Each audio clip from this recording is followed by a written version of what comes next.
आज हम बात करते हैं एक बहुत ही इम्पोर्टेंट टॉपिक की जिसका नाम है market indices versus mutual funds versus ETF. तो जैसा हम सभी जानते हैं कि स्टॉक मार्केट में बिगिनर से लेकर के इंटरमीडिएट या फिर सीजनल इन्वेस्टर या ट्रेडर तक ये डिफरेंस ऑलमोस्ट सभी को पता है। बट बिगिनर्स के लिहाज से आज हम थोड़ा सा बात करते हैं कि अगर आप जैसे मेरे स्क्रीन पे देख रहे हैं कि मैं आपको दिखाता हूँ। नॉर्मली अगर आप इंडाइसेस की बात करेंगे तो हमारी मार्केट के अंदर बहुत सारे कंपोनेंट और बहुत सारे इंडेक्सेस एंड सेक्टोरल इंडाइसेस होती हैं। जैसे अभी आप ये देख पा रहे हैं तो निफ्टी मेटल इंडेक्स है। ये आपका इस तरह से अगर आप देखेंगे निफ्टी डिफेंस है। ये आपका आईटी इंडेक्स है। इसके अलावा ये आपका आईपीओ है। ये आपका ऑयल एंड गैस इंडेक्स है। तो इस तरह से बहुत सारी इंडाइसेस होती हैं जो मिलकर के कंप्लीट मार्केट स्ट्रक्चर फॉर्म करती हैं। तो इन इंडाइसेस के अंदर डायरेक्ट इन्वेस्टमेंट का तो कोई तरीका है नहीं। आप इसके थ्रू आज हर इंडाइसेस के ईटीएफ्स हैं। तो बेसिकली क्वेश्चन ये होना चाहिए कि म्यूचुअल फंड्स और ईटीएफ के अंदर आज कौन सा ज़्यादा हमें और अच्छा रिटर्न्स दे सकता है या किसको हम बेटर टाइम कर सकते हैं। देखिए म्यूचुअल फंड में एक सबसे बड़ी प्रॉब्लम ये है कि मोस्टली म्यूचुअल फंड्स में एनएवी के बेसिस पे उनका कट ऑफ टाइम होता है।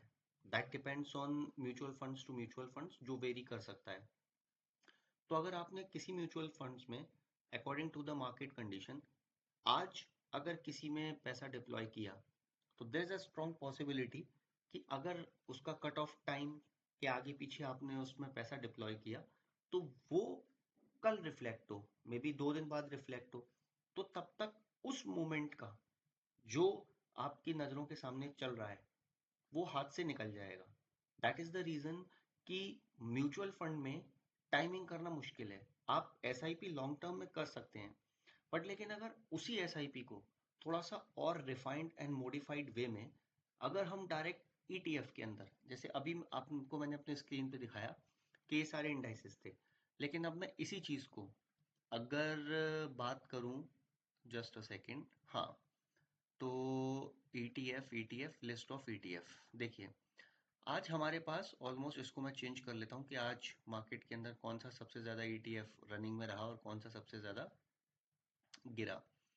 तो सबसे ज़्यादा आज गिरावट जिसमें रही वो एन वाई ऐसी, ये फैंग फेसबुक और आपका अमेजोन, गूगल और नेटफ्लिक्स, इन सभी में आज मतलब इनका जो इंडेक्स है, इनका जो ईटीएफ है इस कंबाइंड इंडेक्स का, उसमें आज सबसे ज़्यादा गिरावट रही। और अगर तेजी की सबसे ज़्यादा बात करूं तो सिल्वर, जैसा कि हम सभी देख रहे हैं सिल्वर में तो इस समय लगातार ऊपर की तेजी ही है। तो सिल्वर, सिल्वर के बाद ये गोल्ड, गोल्ड ईटीएफ, गोल्ड के बाद गोल्ड बीस के बाद ये आपका ये कैपिटल मार्केट एंड इंश्योरेंस, ये आपका उसका अगला ईटीएफ एक्सचेंज ये है आपका निफ्टी बैंक। उसके बाद ये है आपका आईटी, ये है उसके बाद आपका हेल्थ केयर। तो इस तरह के ओवरऑल सभी ईटीएफ्स को मैंने एक अपनी पर्टिकुलर इंडेक्स बना करके खुद का एक यूनिवर्स बनाया हुआ है, बट ये सारी चीज़ें एनएसई की साइट पे डायरेक्टली अवेलेबल हैं। तो यहाँ मेन क्वेश्चन ये है कि इंस्टेड ऑफ पुटिंग मनी और deploying money in mutual funds, अगर हम डायरेक्ट ईटीएफ को इसमें निवेश करें according to the market conditions कि जब मार्केट गिरी हुई है, क्योंकि ये तो rupee dollar averaging basically concept पे चला जाएगा कि जब जब मार्केट गिरी है तब तब आपने सेलेक्टिव ईटीएफ्स के अंदर पैसा डालना स्टार्ट किया। और एक टाइम के बाद किसी एक या दो स्टॉक्स में मैं ये मान सकता हूँ कि प्रॉब्लम आ सकती है, बट एक पर्टिकुलर इंडेक्स में, एक ईटीएफ में जो 15 से 25 में भी 30 स्टॉक से मिलकर बना है, वो पूरी सेक्टर या पूरा ईटीएफ में ही किसी तरीके की कोई प्रॉब्लम आ जाएगी, it seems to be bit impossible. तो इस केस में म्यूचुअल फंड से अच्छा रिटर्न्स और म्यूचुअल फंड से अच्छी टाइमिंग ईटीएफ के अंदर डायरेक्ट हो सकती है।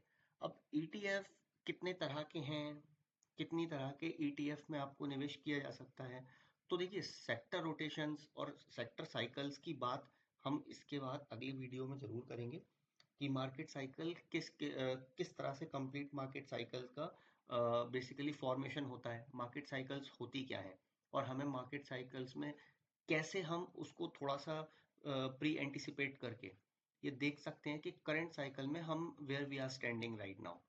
तो इन सारी चीज़ों के लिए हम नेक्स्ट वीडियो में इसको डिकोड करेंगे।